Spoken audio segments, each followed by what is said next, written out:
Bonjour Thibaut. Bonjour Françoise. Merci Thibaut d'accueillir les Malouins dans la course sur ce site exceptionnel du Fort National ici à Saint-Malo. Thibaut, ce fort vient de rouvrir après cette période de confinement qu'on va finir par laisser un peu de côté, mais il faut quand même en parler.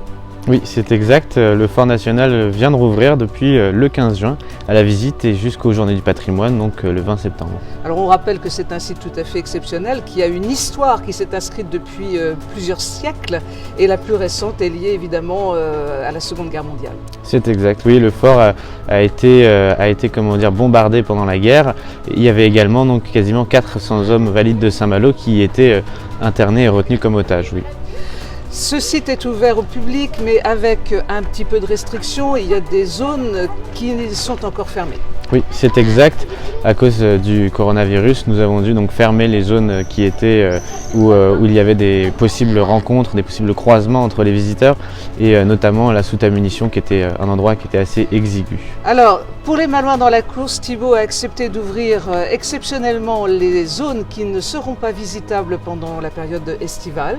Oui, c'est exact. Mais vous aurez l'occasion évidemment de les visiter en regardant la page des Malouins dans la course. On vous suit Thibaut. Bien sûr, par ici.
Thibaut, nous sommes descendus dans une pièce tout à fait exceptionnelle dont vous allez nous donner la nature. Alors oui, ici donc nous sommes dans les souterrains du Fort National, plus précisément dans la soute à munitions. Donc c'est une pièce qui normalement est ouverte au public pendant les visites, mais non, comme je le disais, à cause du contexte sanitaire, on a dû la fermer. Cette pièce, c'est la pièce la plus stratégique et la plus dangereuse du fort, puisque c'est là donc qu'on entreposait les munitions, la poudre, les armes, tout ce qui était nécessaire à la vie militaire de la garnison. Cette pièce a été gardée donc jour et nuit et les murs font jusqu'à 5 mètres d'épaisseur de part et d'autre ici. Dans son histoire plus récente, pour refaire un peu la soudure avec la Seconde Guerre mondiale, les 381 prisonniers se sont servis de cette pièce-là ? Alors oui, donc pendant la Seconde Guerre mondiale, il y avait donc 381 otages exactement dans le fort. Et quand Saint-Malo et le fort ont été bombardés, eh bien il y en a quelques-uns parmi eux, une cinquantaine à peu près, qui ont réussi donc à se réfugier dans ces souterrains. Et ils étaient à l'abri donc des bombardements, et ce n'était pas le cas évidemment de leurs confrères qui eux se trouvaient dehors. Et parmi eux, on a donc déploré 19 morts. C'est beaucoup d'émotions tout ça, hein ? Oui, beaucoup, oui. Merci Thibaut de nous avoir fait rentrer dans le cœur, dans le cœur de la magie et de l'histoire du Fort National. Merci. Je vous en prie.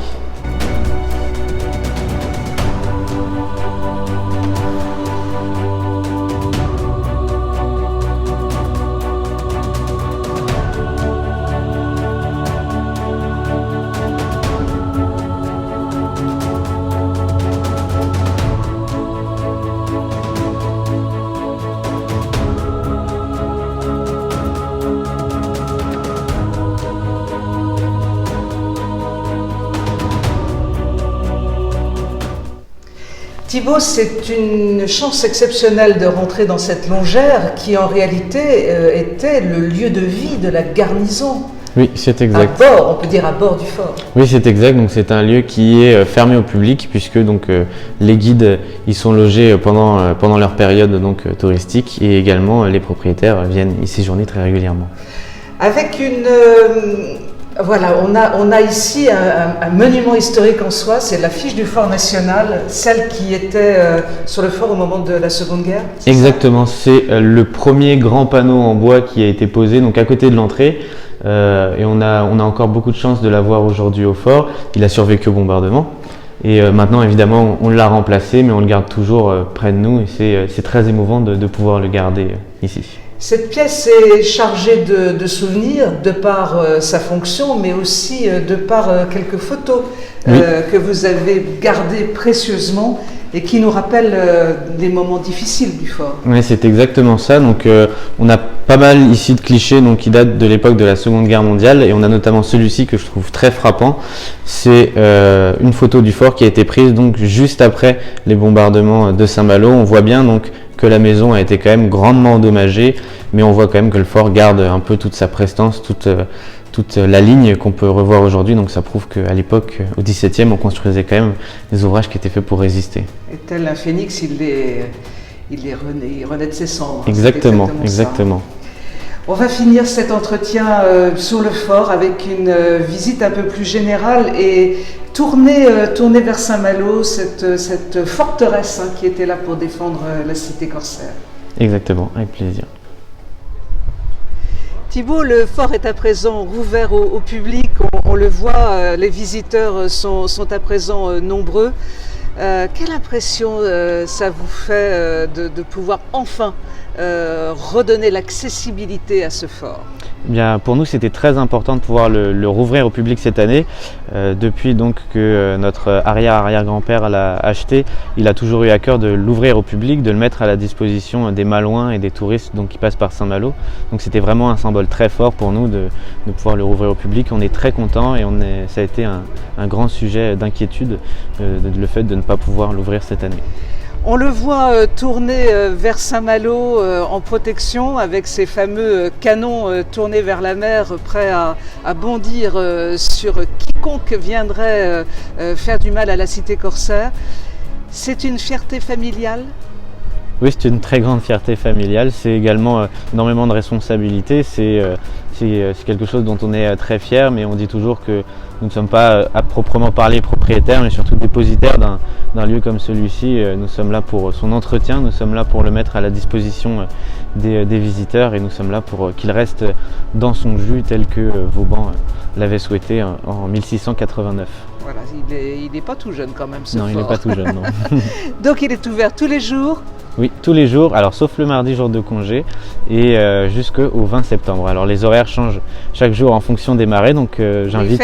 Faites bien attention aux horaires de marée parce que ça va très vite ici. Hein. Ça va très vite, ouais. Et donc tous les horaires sont disponibles sur notre site internet et à l'Office du tourisme de Saint-Malo.